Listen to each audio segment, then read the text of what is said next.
네, 안녕하세요. 텍스그램 재무회계입니다. 오늘은 이 책의 마지막 편인 증여세 제2편 제9강부터 제17강 끝까지 해보겠습니다. 자, 그럼 바로 시작하죠. 제9과 6억 원 범위 내에서는 배우자에게 자산을 증여해 주는 것이 좋다. 이제 부부간 6억 증여 공제는 모르시는 분들이 거의 없습니다. 책에서는 아내의 명의로 6억 원짜리 아파트를 사도 6억 공제가 돼서 증여세가 없는 사례를 소개하고 있습니다. 상속세를 줄이기 위해서는 상속 개시 10년 전부터 계획을 수립해서 직계 존속 간 증여를 통해 한쪽의 상속 재산을 줄이는 것도 좋은 절세 방법입니다. 제10과 고액의 재산을 취득하는 경우에는 자금 출처 조사에 대비하자. 수많은 블로그, 유튜브에서 자금 출처 조사를 주제로 많이 콘텐츠를 제작합니다. 자, 그런데 이 자금 출처 조사의 정의는 무엇일까요? 자금 출처 조사란 어떤 사람이 재산을 취득하거나 부채를 상환하였을 때 그 사람의 직업, 나이, 그동안의 소득세 납부 실적, 재산 상태 등으로 보아 스스로의 힘으로 재산을 취득하거나 부채를 상환하였다고 보기 어려운 경우 세무서에서 소요자금의 출처를 제시하도록 하여 출처를 제시하지 못하면 이를 증여를 받은 것으로 보아 증여세를 징수하는 것을 말합니다.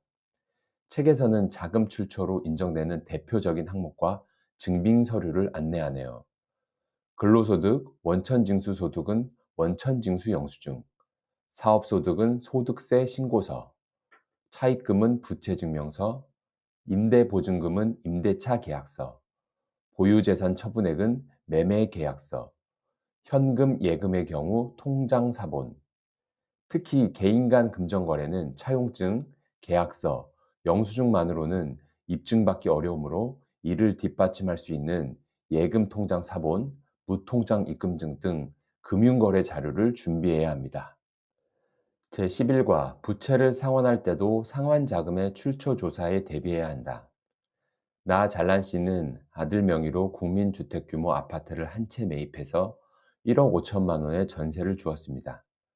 1년 후 세무서에서는 아들의 아파트 취득자금 출처에 대해 소명하라고 했고, 전세 계약서와 아들의 근로소득 원천 징수 영수증 등을 제출해서 소명을 하였습니다.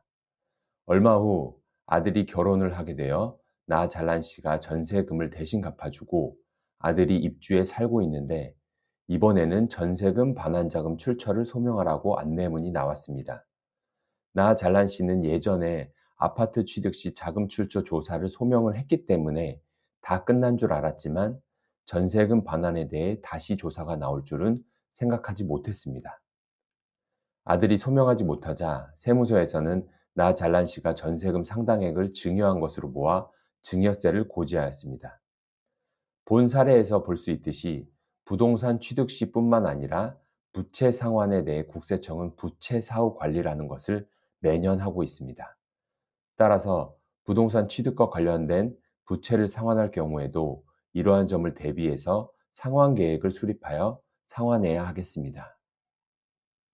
제12과 고령인자가 거액의 재산을 처분한 경우에는 자금의 사용처에 대한 증빙을 철저히 갖추어 놓자. 국세청에서는 과세 자료의 제출 및 관리에 관한 법률의 시행, 각종 세법의 과세 자료 제출 의무 부여, 직접 수집 등의 방법으로 다양한 과세 자료를 수집, 전산 입력해서 개인별로 관리하고 있습니다. 그 중에는 고령인자가 일정 규모 이상의 재산을 처분하였거나 재산이 수용되어 보상금을 받은 경우도 포함되어 있죠. 때문에 이러한 분들의 재산 변동 상황을 사후 관리하고 있으며, 이때 배우자나 직계 존비속 등 특수 관계인의 재산 변동 상황도 함께 사후 관리합니다. 정말 무섭네요. 사후 관리 결과 재산이 감소한 경우 재산 처분 대금의 사용처를 보상금을 받고 난 후 배우자나 직계 존비속이 재산을 취득하면 취득 자금의 출처를 소명하라고 안내문이 나옵니다. 안내문은 재산 처분 후 바로 나오는 것이 아니라 통상 2년에서 3년이 지난 후 나오는 것이므로 이 기간 중에 처분 대금을 사용하는 경우에는 증빙을 잘 갖추어 놓아야 합니다. 만일 소명하지 못할 경우에는 증여로 보아 본세에 무신고 가산세, 납부지연 가산세까지 부과되니 주의해야 합니다. 제13과 자녀의 증여세를 부모가 대신 납부하면 또다시 증여세가 과세된다. 자녀에게 현금을 증여하면 그 돈으로 증여세를 내면 되겠지만 주식이나 부동산은 당장에 자녀가 현금이 없으면 증여세를 낼 수 없죠. 그럴 경우 부모가 대신 증여세를 내주게 되면 그 또한 증여로 보아 증여세를 가산합니다. 따라서 그럴 경우에는 그것까지 계산해서 증여세를 납부하거나 모자란 만큼 현금 증여를 해서 증여세가 추가로 나오지 않게 해야 하겠습니다. 제14과 세대를 건너뛰어 증여하면 세금을 30%더 내야 한다. 원래 증여세는 세대 간 부의 이전에 대해 과세를 하는 것입니다. 그런데 1세대를 뛰어넘어 할아버지가 손자에게 증여할 경우에는 1세대를 생략했기 때문에 그만큼 페널티를 부과합니다. 이를 증여에서는 세대를 건너뛴 할증가세라고 하며 일반적인 경우에는 30%, 만일 20억을 초과하면서 수중자가 미성년자이면 40%의 할증이 붙게 됩니다. 하지만 만일 중간에 아버지가 할아버지보다 먼저 사망한 경우에는 대습상속이라고 하여 할증이 붙지 않습니다. 때문에 할아버지가 손주가 이쁘다고 증여를 할 경우에도 이러한 점을 총체적으로 고려해서 증여 여부를 결정해야 합니다.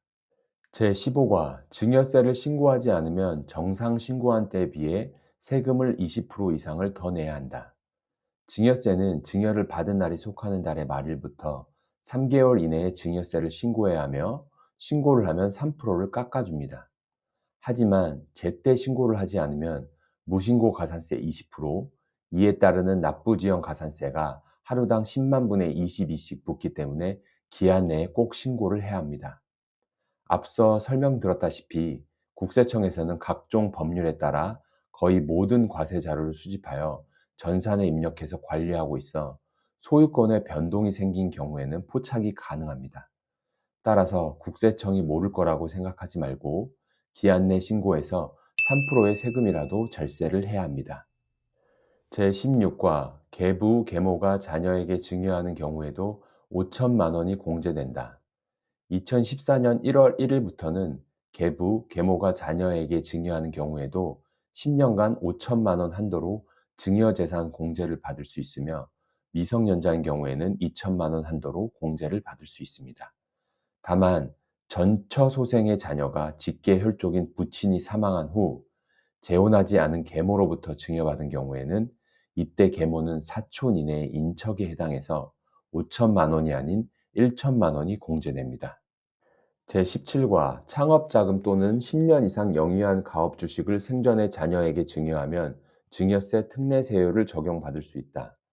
조세특례 제한법에는 다음의 과세특례가 있습니다. 창업자금에 대한 증여세 과세특례와 가업승계 주식 등에 대한 증여세 과세특례가 있죠. 먼저 창업자금에 대한 증여세 과세특례의 경우 60세 이상의 부모로부터 증여일 현재 18세 이상인 거주자가 증여를 받아야 하며 수중자는 증여받은 날부터 2년 이내 창업 중소기업을 창업하여야 합니다. 그럴 경우 5억을 공제해주고 그 초과분에 대해서는 10%의 세율이 적용되죠. 2년 이내 창업하지 않거나 창업자금을 증여받은 날부터 4년이 되는 날까지 해당 목적에 모두 사용하지 아니한 경우에는 증여세가 부과됩니다. 두 번째로 가업승계 주식 등에 대한 증여세 과세특례입니다. 가업승계를 위해 가업회사의 주식을 자녀에게 사전에 증여하게 되면 10억까지는 당장의 증여세가 나오지 않고 10억을 초과하는 부분에 대해서는 10%의 세율이 적용됩니다. 만일 과세표준이 120억을 초과할 경우에는 20%의 세율이 적용되죠. 증여자는 증여일 현재 가업을 10년 이상 계속하여 경영한 60세 이상의 부모이고 10년 이상 계속하여 경영한 중소기업 등으로부터 증여자와 특수관계인의 주식 등을 합하여 해당 법인의 발행 주식 총수의 40% 이상의 주식 등을 소유하여야 합니다. 수중자는 증여일 현재 18세 이상 거주자이고 증여세 신고 기한까지 가업에 종사하고 증여일로부터 3년 이내 대표이사에 취임하여야 합니다. 이러한 특례는 사전 증여 재산으로 상속재산에 계산할 때 가산되는데 기한이 없기 때문에 무조건 가산되는 점은 알고 증여 여부를 결정해야 하겠습니다. 자, 이렇게 25년 세금 절약 가이드 제2권 증여세 편까지 모두 보았습니다. 마지막으로 납세자가 자주 묻는 상담 사례 탑10을 마지막 영상으로 이 책을 마무리 짓겠습니다. 시청해 주셔서 감사합니다.